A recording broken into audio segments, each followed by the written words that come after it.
नमस्कार, या स्पेशल बुलेटिनमध्ये आपल्या सर्वांचं स्वागत। आजचा दिवस अवघ्या भारतीयांसाठी खास आहे, कारण 3 महत्त्वाचे कायदे न्यायाशी संबंधित असणारे आजपासून देशामध्ये लागू होत आहेत। या अगोदरच्या केंद्र सरकारनं हे कायदे पारित केले होते, मात्र त्यांची अंमलबजावणी 1 जुलै 2024 पासून होईल असं सांगितलं गेलं होतं।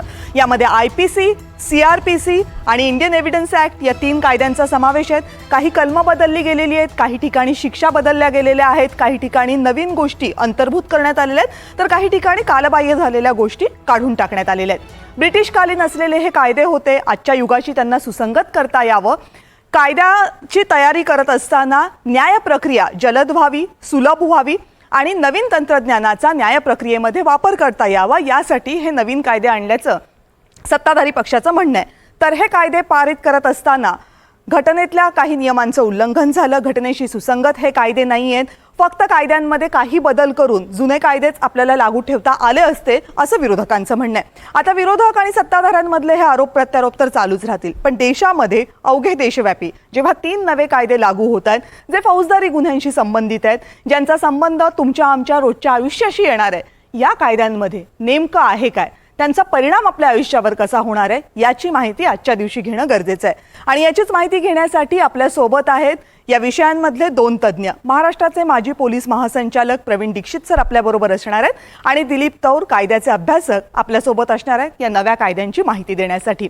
या दोघांशीही चर्चा करूयात, पण त्या अगोदर पाहूयात की जे 3 नवे कायदे आजपासून लागू होत आहेत त्यामध्ये नेमकं आहे काय। आजपासून जे कायदे बदलणार आहेत त्यांची नावं आधी काय होती, आत्ता काय आहेत। IPC भारतीय दंड संहिता असं ब्रिटिशकालीन कायद्याचं नाव होतं, आता नाव आहे भारतीय न्याय संहिता म्हणजे BNS। आधी फौजदारी कायदा CRPC क्रिमिनल प्रोसिजर कोड ज्याला आपण म्हणत होतो असं नाव होतं, त्यानंतर आता BNSS म्हणजे भारतीय नागरिक सुरक्षा संहिता असा कायदा असेल।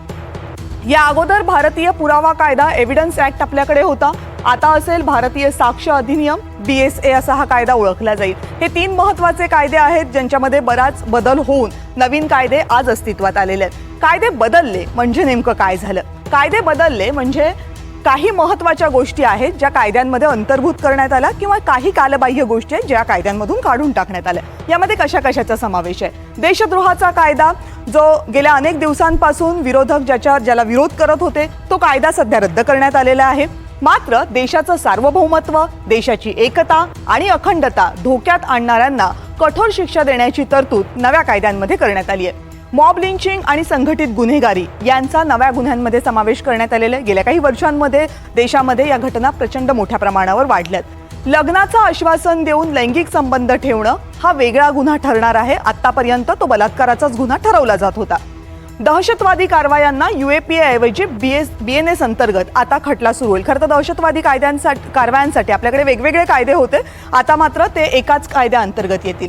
समलैंगिक संबंध आणि पुरुषांवरील बलात्कारासंदर्भात कलम 377 काढून टाकण्यात आलेलं आहे। ब्रिटिशकालीन कायद्यामध्ये याचा समावेश होता, पण सध्याचं युग लक्षात घेता हे आपल्या युगाशी सुसंगत ठरण्यासाठी काढून टाकण्यात आलेलं आहे। सगळ्यात महत्त्वाची जी गोष्ट असेल ती म्हणजे खटल्याची सुनावणी पूर्ण झाल्यापासून 45 दिवसांच्या आत निर्णय देणं अनिवार्य असेल। न्यायालयीन प्रक्रियेच्या दृष्टीनं हे कलम ही गोष्ट अत्यंत महत्त्वाची मानली जाते आणि पहिल्या सुनावणीनंतर 60 दिवसांमध्ये आरोपीवर आरोपांची निश्चिती करणं हे या कायद्यानुसार बंधनकारक असेल। 15 दिवसांऐवजी 60 किंवा 90 दिवसांची पोलीस कोठडी दिली जाणार आहे। यावर सध्या बऱ्याच चर्चा सुरू आहेत, काही ठिकाणी याला विरोधही होतोय।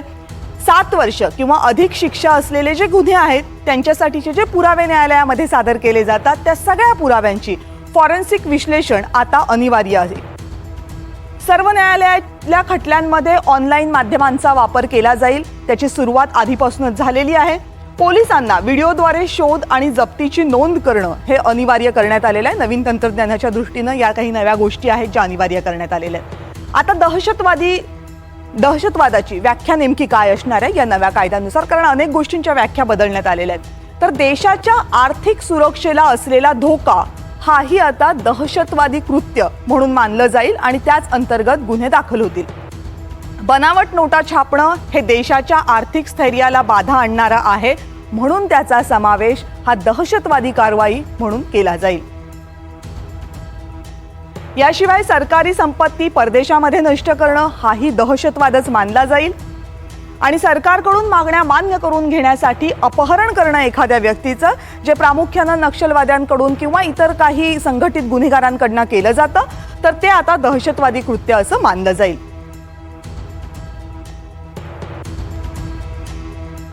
प्रवीण दीक्षित सर आणि दिलीप तौर सर या चर्चेमध्ये आता आपल्या सोबत आहेत. आपल्या दोघांचंही मनपूर्वक स्वागत. प्रवीण दीक्षित सर, मला वाटतंय तुमची पूर्ण सर्व्हिस होईपर्यंत अशा प्रकारच्या बदलांची तुम्ही नक्की अपेक्षा केली असेल, कारण याची चर्चा खूप वर्ष होती, याच्यात बदल व्हायला हवेत असं म्हटलं जात होतं. आता जेव्हा हे बदल झालेले आहेत ते आपल्या समोर आहेत, आज लागू होत आहेत, कोणकोणते महत्वाचे बदल आहेत जे एक माजी पोलीस अधिकारी म्हणून तुम्हाला अत्यंत महत्वाचे वाटतात?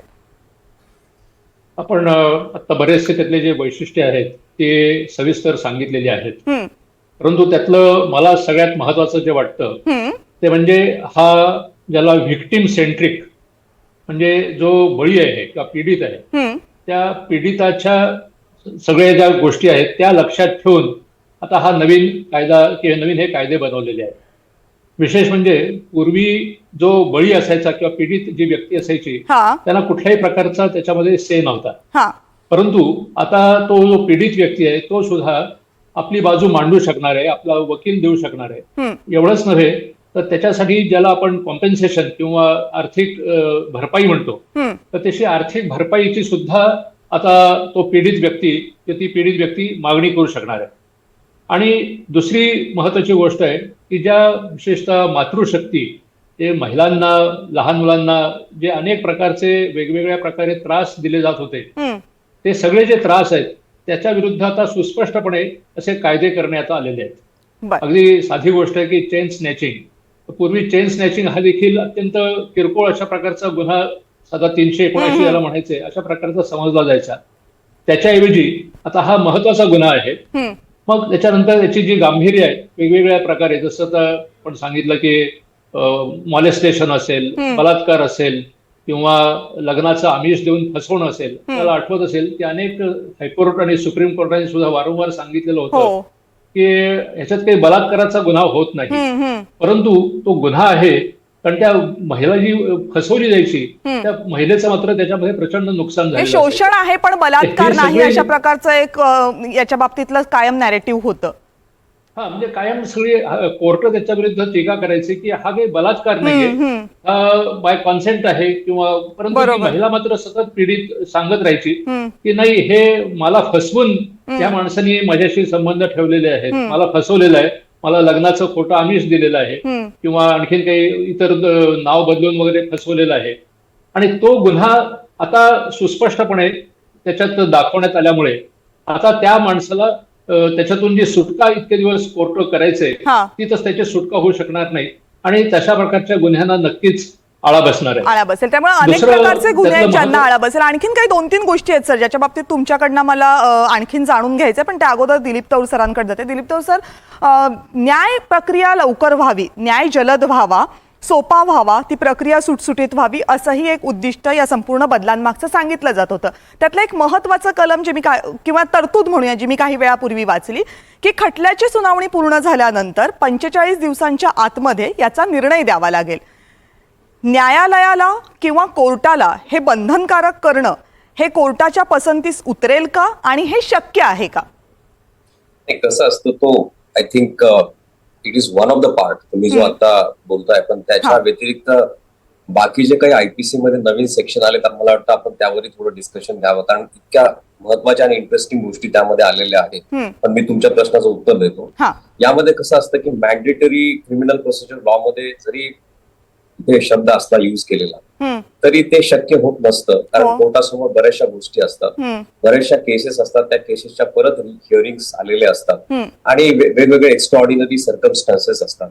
त्यामुळे क्रिमिनल ट्रायल मध्ये आपण असं कुठलंही निश्चित करू शकत नाही, अनलेस हे करता येईल, पण परंतु कदाचित ते सेकंड स्टेज, पुढची स्टेज असू शकते की कोणत्या विटनेसला किती वेळामध्येच त्याचं एक्झामिनेशन कम्प्लीट करायचं, अशी जर स्टेजेस सीआरपीसी मध्ये त्यांनी जर दिल्या संपूर्ण ट्रायलच्या टाइम बाउंड, की हे एवढी ही गोष्ट एवढ्या ह्याच्यात करायची, विटनेसेस एवढ्याच ह्याच्यात झालेच पाहिजेत किंवा त्यांना एवढा टाइम दिलाच पाहिजे, ह्या सगळ्या जर बाबी त्याच्यामध्ये क्लिअरली आल्या तर ती गोष्ट होऊ शकेल.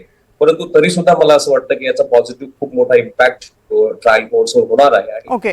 ट्रायल कोर्ट त्याचं कंप्लायन्स करण्याचा निश्चित प्रयत्न करेल असं मला वाटतं. Apart from this I want to get back to you on IPC first. I'll come to procedural law later because I have some points to make on IPC itself. तुम्ही जर आयपीसी मध्ये बघितलं असेल तर कोणते कोणते बदल जे काही करण्यात आले, तुम्ही आता यांनाही तो प्रश्न विचारला, तर काही इतके इंटरेस्टिंग त्याच्यामध्ये बदल आहेत तुमच्या माहितीसाठी आणि सरप्राइझिंग आहेत तुम्हाला जर हे लक्षात ऐकल्यानंतर लक्षात येईल. जसं की काही डेफिनेशन क्लॉजेस आहेत. चाइल्डची डेफिनेशन ही जुन्या आयपीसी मध्ये नव्हती. ओके. त्यानंतर डॉक्युमेंट हे फक्त बाकीच्या फॉर्म मध्ये होतं, इलेक्ट्रॉनिक फॉर्म मध्ये डेफिनेशन नव्हती. मुवेबल प्रॉपर्टीची डेफिनेशन नव्हती.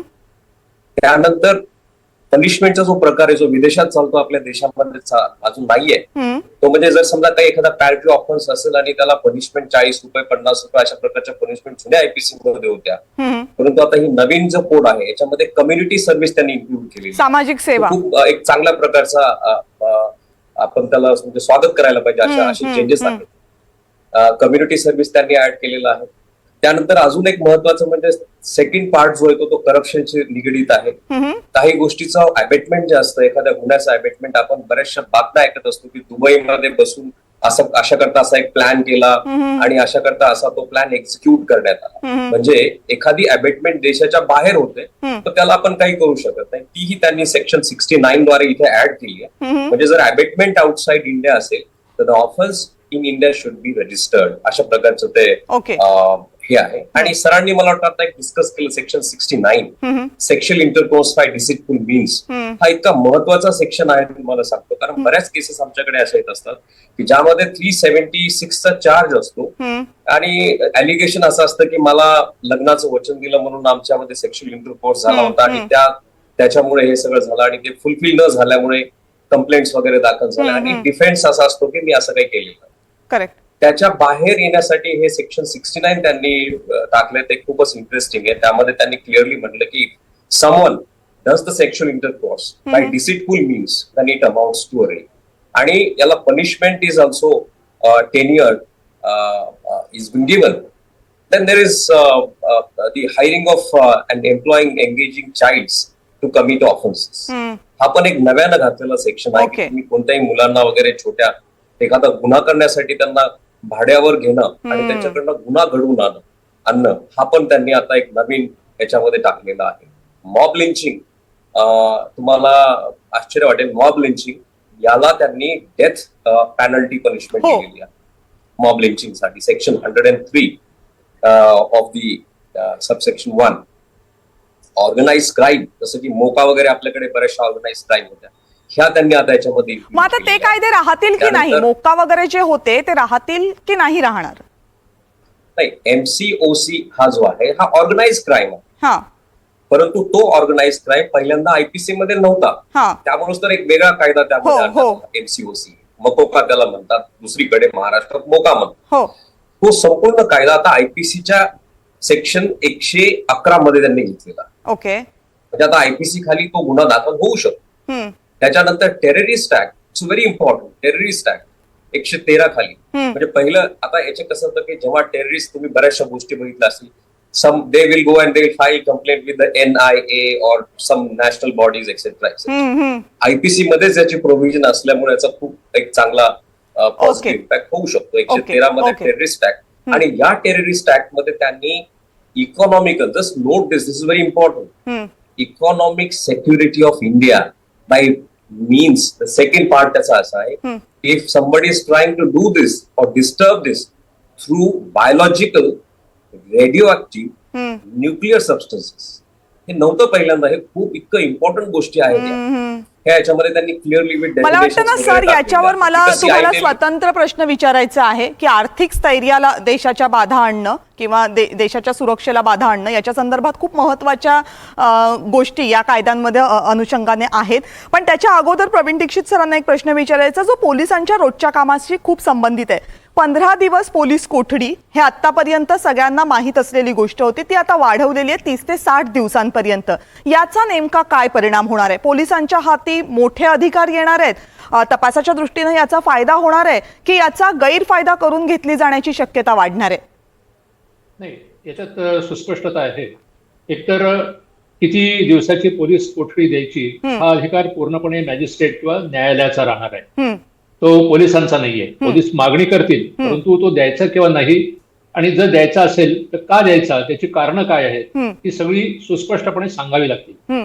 एखाद्या वेळेला जर काही कारणासाठी तपास त्याला वाढवायला आवश्यक आहे अशी जर पोलिसांना आवश्यकता वाटली तरच, आणि तो सुद्धा मध्ये मध्ये ब्रेक देऊन, म्हणजे पहिल्यांदा सुरुवातीला 3 दिवस घेतले, नंतर मग न्यायालयीन कोठडी दिली, परत काही अजून नवीन पुरावे सापडले त्या किंवा नवीन काही साक्षीदार मिळाले त्या संबंधी काही तपास करायचा असेल तर थोडीशी ती वाढवता येईल. आणि ह्या सगळ्याची जी टोटल आहे ती 15 दिवस ते 60 दिवसाच्या मर्यादेमध्ये ठेवलेली आहे. त्याच्यापेक्षा कुठल्याही प्रकारे ती जास्ती वाढणार नाही.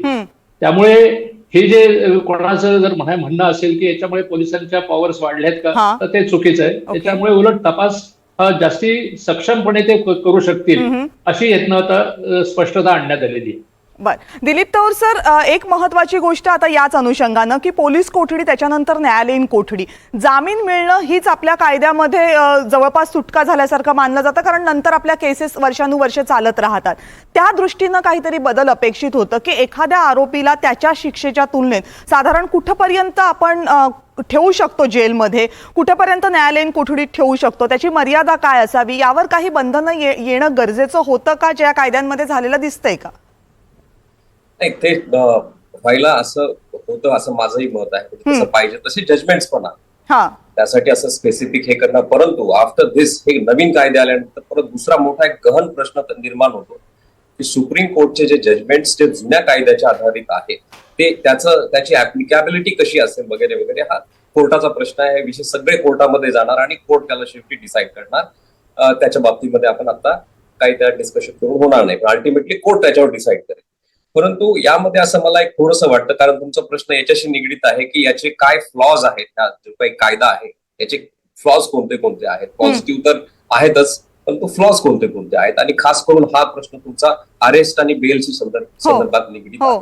याच्याशी थोडंसं माझं स्वतःच असं मत आहे की याचा थोडा मिसयूज ह्या कायद्यामध्ये काही प्रोव्हिजन्स अशा आहेत की जिथे मिसयूज होऊ शकतो. जसं की पोलिसांना जे पॉवर्स दिलेले आहेत की ज्युडिशियल कस्टडीमध्ये जरी तो असेल आणि जर त्यांना त्याचं जर इंटरोगेशन करायचं असेल तर ते त्यांना करू शकतात, त्यांना अटक करू शकतात. त्यामुळे याचा impact vis-a-vis personal liberty, then fundamental rights, plus आता हे जे नवीन आर्टिकल्स आलेले आहेत, नवीन सेक्शन्स आलेले आहेत त्या कायद्यामध्ये, याचा उहापोह निश्चित होणार. कोर्टामध्ये हे सगळे मॅटर्स जाणार, हे चॅलेंज होणार, आणि तिथे त्यानंतर मग कोर्ट ह्यावर ठरवू शकतं की whether this section which is been given right now in this IPC is a constitutionally valid or not.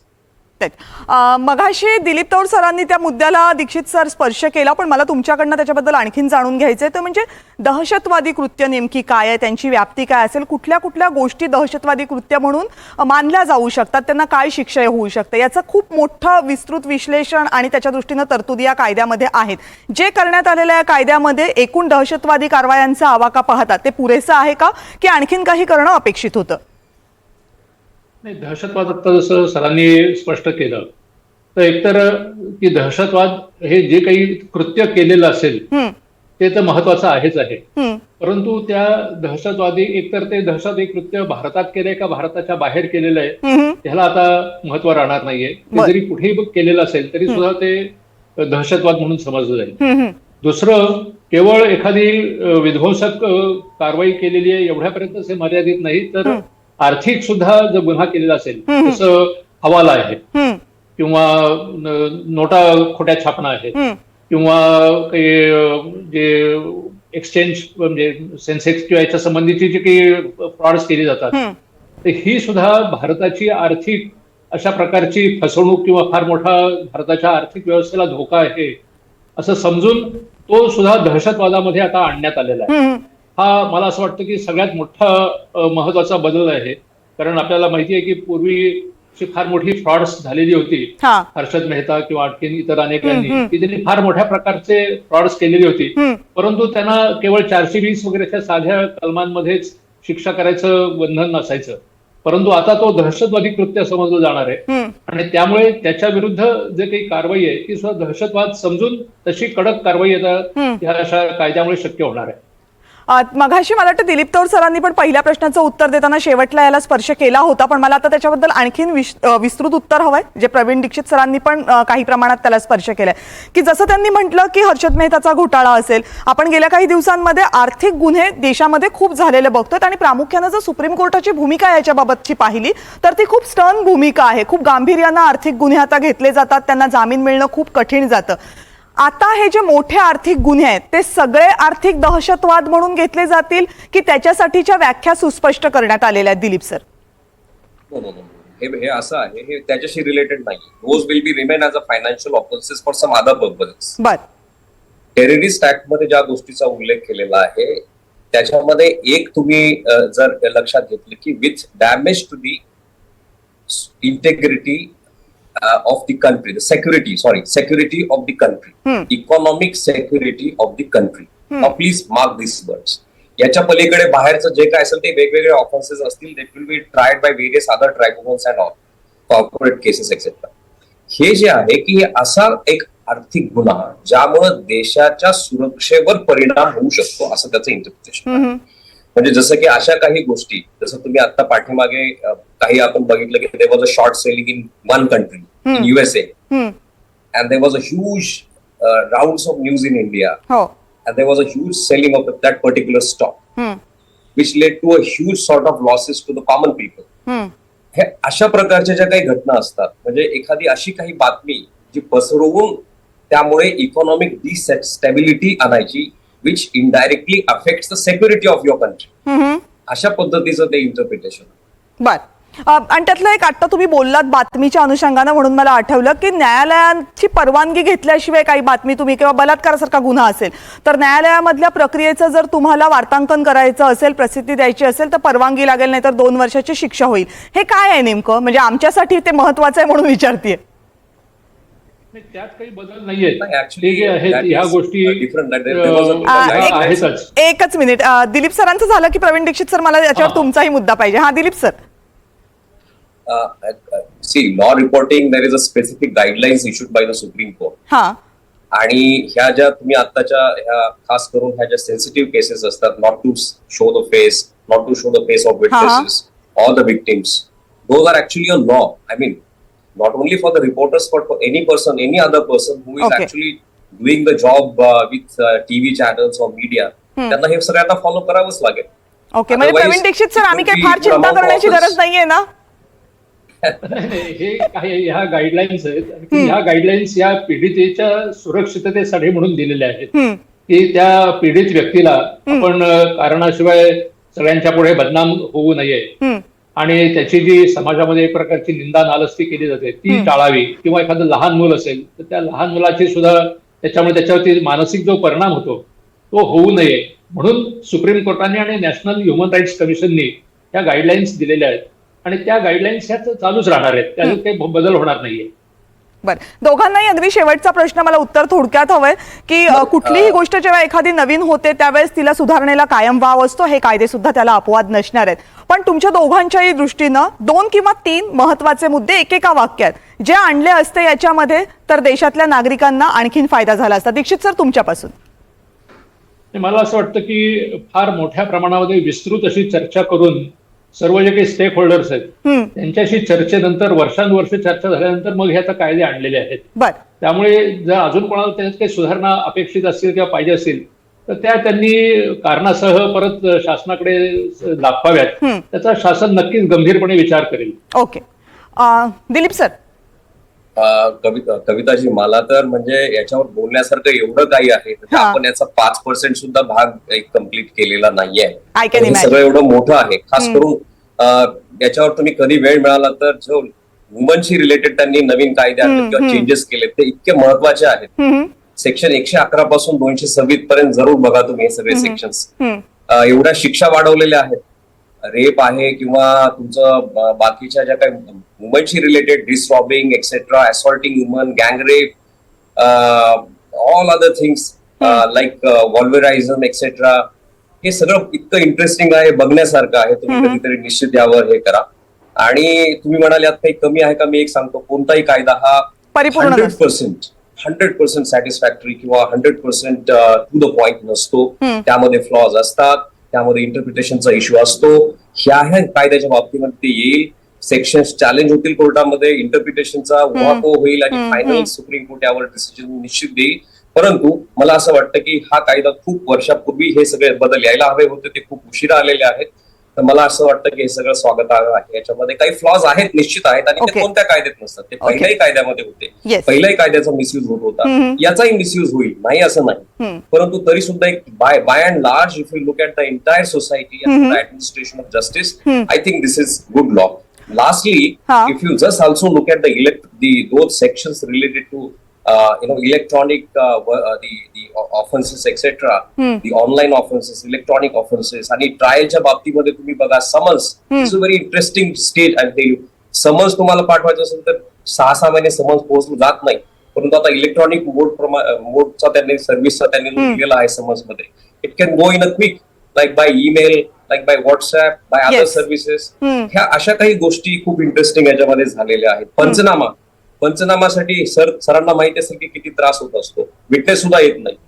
आता पंचनामा सगळा व्हिडिओ रेकॉर्डिंगने होणार, साऊंड आणि ऑडिओ त्यामध्ये रेकॉर्ड केला जाणार. तुम्ही कुठे उभे आहात त्याचं जीपीएस लोकेशन असतात. म्हणजे पोलीस हे गेम करू शकणार नाहीत किंवा असं खेळ करू शकणार नाही की पोलीस स्टेशन मध्ये बसून एक 100 किलोमीटरचा पंचनामा ते पहिल्या केसेसमध्ये अशा करायचे. परंतु आता पोलिसांनाही ते करता येणार नाही. त्यामुळे ऍडमिनिस्ट्रेशन ऑफ जस्टिस साठी हे अत्यंत महत्वाचं आहे. मला तुमच्या दोघांशी चर्चा करताना असं वाटलं की याचे वेगवेगळे सेगमेंट्स करून चर्चा करावी लागेल. जसं तुम्ही म्हणालात, महिलांच्या बाबतीत काय होणार, पोलिसांच्या तपासाच्या बाबतीमध्ये काय होणार, दहशतवादाच्या बाबतीमध्ये काय होणार आहे, आर्थिक गुन्ह्यांच्या बाबतीमध्ये काय होणार आहे, जे छोटे छोटे गुन्हे आहेत त्यांच्या बाबतीत काय होणार आहे, UAPA नवीन पद्धतीनं येणार म्हणजे नेमकं काय होणार आहे, याचे एक वेगवेगळे सेगमेंट्स कदाचित होतील. पण आजच्या दिवशी हे कायदे लागू होत असताना त्याचा एक सर्वंकष आढावा घेणं गरजेचं होतं. त्यामुळे आपण दोघेही एक गोष्ट मी सजेस्ट करेन, येस, ती म्हणजे EFIR हा अत्यंत महत्वाचा त्यांनी बदल सुचवलेला आहे. ओके, की ज्याच्यामुळे महिलांना प्रत्यक्ष पोलीस स्टेशन मध्ये न जाता सुद्धा आपल्या मोबाईलवरून आता कंप्लेंट करता येणार आहे.